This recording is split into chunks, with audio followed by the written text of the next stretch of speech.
Friends, welcome to my YouTube channel.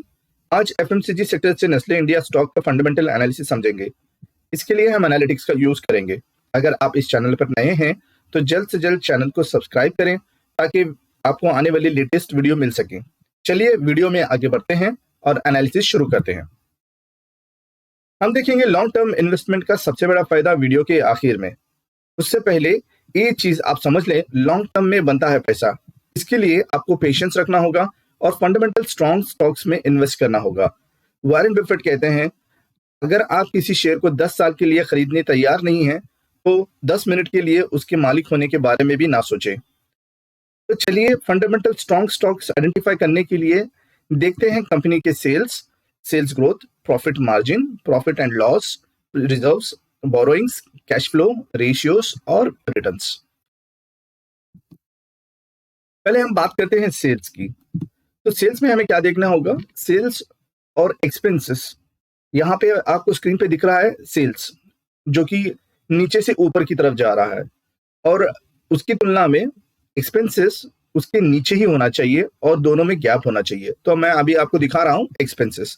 तो expenses और sales में दोनों के बीच में गैप होनी चाहिए। और देखिए, जितना ज्यादा गैप होगा, यहाँ पे आपको गैप नजर आ रही है, जितना ज्यादा गैप होगा यानी कंपनी उसका प्रॉफिट ज्यादा होगा। आगे देखते हैं कंपनी की सेल्स। कंपनी की सेल्स हमेशा नीचे से ऊपर की तरफ होना चाहिए।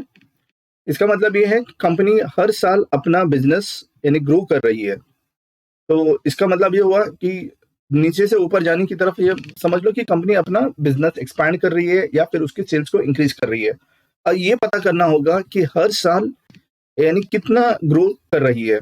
इसको हम जानने के लिए हम समझते हैं सेल्स ग्रोथ।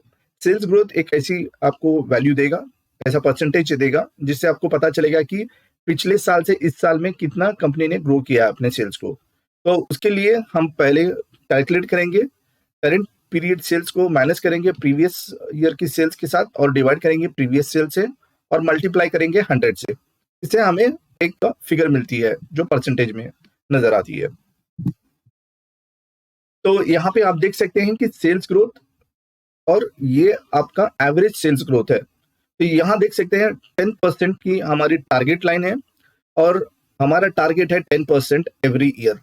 तो इस हिसाब से कंपनी लगातार 10% के आसपास या ऊपर ही दी है, जबकि सिर्फ 2 ऐसी बार हैं जहां पे कंपनी ने यानी एक बार यानी -17% दिया है और दूसरी बार लगभग 8% के आसपास यानी नीचे गया है, यानी अपना टारगेट के ऊपर ही है। सिर्फ 2 ऐसी बार आपको देखने को मिल सकता है जो टारगेट अचीव नहीं किया और सबसे नीचे भी गया है। जब एवरेज की बात करते हैं तो हमारा एवरेज टारगेट मिनिमम 10% है और 10% से ऊपर यानी आप देख सकते हैं 9% और 9.98% लगभग और 11% रिसेंटली। लेकिन आप 10 इयर्स का अगर एवरेज लेते हैं तो कंपनी ने 6.52% का ही यानी यहाँ पे एवरेज सेल्स ग्रोथ दिखाया देखने को मिल सकता है। आगे हम बात करते हैं ऑपरेटिंग प्रॉफिट मार्जिन।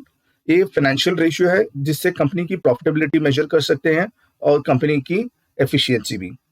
इससे हमें पता चल सकता है कि कंपनी का जो कोर बिजनेस है उसमें कितना कंपनी मुनाफा कमा रही है। और दूसरा, ये बहुत ही इंपॉर्टेंट है, इससे आप कॉम्पिटिटर के साथ एनालाइसिस भी कर सकते हैं। इसको कैलकुलेट करते हैं, ऑपरेटिंग प्रॉफिट को डिवाइड करते हैं कंपनी का रेवेन्यू से और मल्टीप्लाई करते हैं 100 से। तो जैसा हमने यहाँ पे देखा, वो भी परसेंटेज की हमें वैल्यू दे रहा है। ये पता कर सकते हैं कि पिछले 10 सालों में नेस्ले इंडिया ने कैसा परफॉर्म किया है। यहाँ पे आप देख सकते हैं येलो डॉटेड लाइंस में हमारा 15% का टारगेट है। ये है कंपनी का यानी ईयरली ऑपरेटिंग प्रॉफिट मार्जिन और ये है एवरेज ऑपरेटिंग प्रॉफिट ग्रोथ। तो यहाँ पे देख सकते हैं कि कंपनी की जो मिनिमम हमारा टारगेट है उसके अबाव आपको देखने मिल सकता है। यहाँ पे मिनिमम यानी सबसे लोएस्ट 19% है और सबसे हाईएस्ट 24% है। जब हम एवरेज की बात करते हैं तो 10 सालों में भी कंपनी ने 22% का ऑपरेटिंग प्रॉफिट मार्जिन ग्रोथ दिखाई दे रहा, या और पिछले 3 सालों में 24% का लगभग यहाँ पे ऑपरेटिंग प्रॉफिट मार्जिन ग्रोथ नजर आ रहा है। आगे हम बात करते हैं कंपनी का प्रॉफिट एंड लॉस। ये एक इनकम स्टेटमेंट है इसमें हम पता कर सकते हैं कंपनी की इनकम और खर्च, उसके बाद कंपनी ने कितना ग्रॉस प्रॉफिट और नेट प्रॉफिट कमाया है।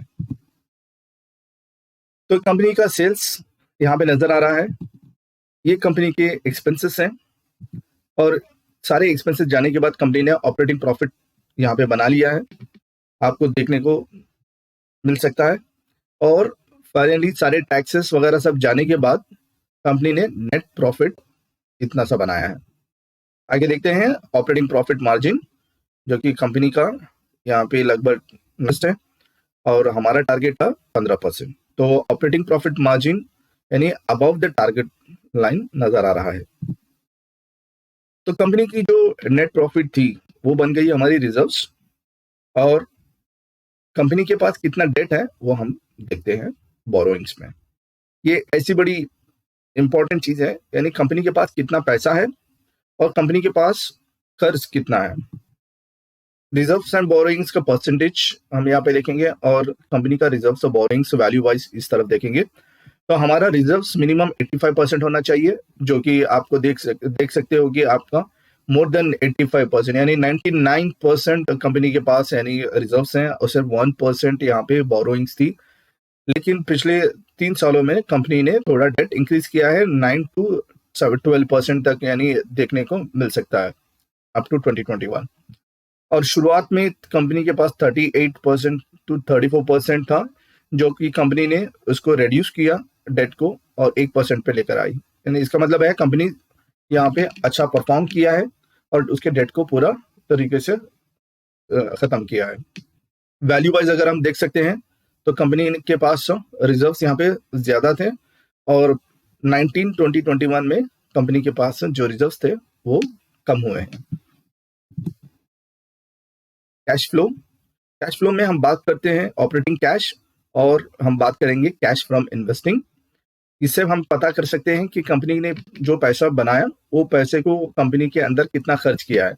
ऑपरेटिंग कैश एक पॉजिटिव नंबर होता है और कैश फ्रॉम इन्वेस्टिंग एक नेगेटिव नंबर होता है। तो जब हम दोनों को ऐड करते हैं और उससे अगर नेगेटिव नंबर आता है तो ये कंपनी के लिए ठीक नहीं है, और जो पॉजिटिव नंबर आता है तो ये अच्छी बात है। तो इस हिसाब से अगर हम देखेंगे पिछले 10 सालों में हमें कहीं पे भी ऐसा नेगेटिव नंबर नजर नहीं आ रहा है। आगे हम बात करते हैं रेशियोस में हम बात करेंगे return on capital employed. Return on capital employed ये होता है कंपनी में जो कैपिटल इन्वेस्ट किए हैं, जिसमें कंपनी का यानी इक्विटी और डेट दोनों को मिला के जो कैपिटल इन्वेस्ट किए थे उससे कंपनी को यानी कितना रिटर्न मिल रहा है। तो हम यहाँ देख सकते हैं कि कंपनी का यानी मिनिमम 15% हमारा टारगेट लाइन है। तो यहाँ देख सकते हैं कंपनी ने लोएस्ट 29% दिया है, जबकि हाईएस्ट 137%। यहाँ पे देख सकते हो 139%, सॉरी माफ करिए, यानी 139% तक रिटर्न दिया है। और लगातार आप देख सकते हैं 53, 57, 71, 96%, 139% की आरओसी है। फाइनली हम बात करते हैं ऑल टाइम रिटर्न्स की, जो मैंने शुरुआत में कहा था कि लॉन्ग टर्म में बनता है पैसा। तो चलिए हम पता करते हैं कि लॉन्ग टर्म इन्वेस्टमेंट से यानी कंपनी ने कितना पैसा बनाकर दिया है। यहाँ देख सकते हैं ऑल टाइम पे 13,678% लगभग कंपनी ने ऑल टाइम रिटर्न्स दिया है। तो ये आपको गूगल पे में मिल जाएगा, आपको बस सेलेक्ट करना होगा मैक्स और देखना होगा कि चार्ट नीचे से ऊपर की तरफ जा रहा है या नहीं, ये भी देखना होगा और उसके रिटर्न्स आप यहाँ पे देख सकते हैं। आज के लिए इतना ही है, उम्मीद करता हूं आपने इस वीडियो से कुछ सीखा होगा। अगर अभी तक चैनल को सब्सक्राइब नहीं किया है तो प्लीज चैनल को सब्सक्राइब कर लें और इस वीडियो को लाइक और शेयर करें। आपके लाइक करने से ही मुझे मोटिवेशन मिलती है। तो चलिए मिलते हैं अगली वीडियो में।